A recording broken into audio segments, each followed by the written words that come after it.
Un cordial saludo, mi nombre es Elisa Salazar y en esta ocasión vamos a hablar sobre la evolución histórica y científica del derecho penal. El derecho penal nace debido a la impetuosa necesidad del ser humano de solicitar justicia o una reparación cuando sufría un daño por parte de un victimario. Esto nos lleva a la primera época, la época de la venganza privada. ¿En qué consistía? Bueno, una víctima, cuando sufría algún tipo de daño, estaba en el derecho de vengarse. ¿Qué ocasionó esto? Que la venganza, cuando se producía, en comparación con el daño que se le había causado, era desproporcionada. Todo ello condujo a que se produciese la llamada ley del talión, ojo por ojo, diente por diente, donde la compensación era proporcional al daño que se le había causado. También salió a la luz la composición, en donde se podía cambiar el castigo por otro castigo de otra naturaleza, valga la redundancia. Luego de ello, seguimos a la época de la venganza divina, en donde se utilizaban las leyes de Dios, se aplicaba justicia en el nombre de Dios y era la iglesia quien imponía los castigos. Esta era la manera de utilizar o de aplicar el derecho penal. Luego de la venganza divina, llegamos a la etapa o a la época de la venganza pública. La venganza pública comenzó a ejercerla, en este caso, el Estado. El Estado alegaba que no solamente cuando se producía algún daño, no solamente se le causaba el daño a la víctima, sino a toda la sociedad o todo el colectivo.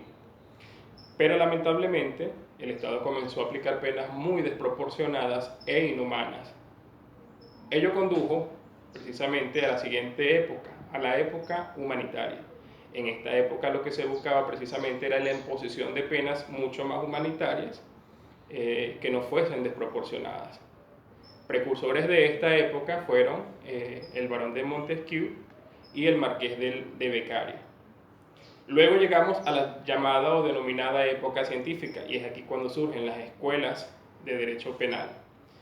En principio nos encontramos con la escuela clásica, cuyo método era deductivo, en donde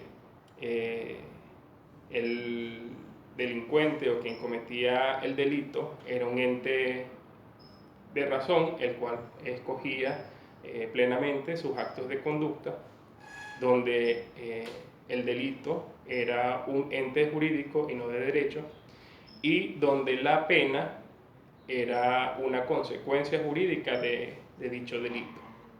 Luego nos conseguimos con la escuela positiva. En esta escuela el método era experimental, en donde se deducía que el delincuente se formaba debido a factores individuales, antropológicos, físicos y sociales, en donde el delito era un fenómeno social y donde la pena era una corrección respecto a este tipo de conductas. Por último teníamos a la escuela intermedia. Esta tomaba características de ambas escuelas, tanto de la positiva como de la clásica. Por último llegamos a nuestra época, la época moderna, en donde el derecho penal es eminentemente jurídico. En este caso, el derecho penal trata los asuntos o los problemas relativos al delito, al delincuente, a las penas y a los métodos de seguridad social que se pueden implementar a fin de prevenir los delitos. Muchas gracias.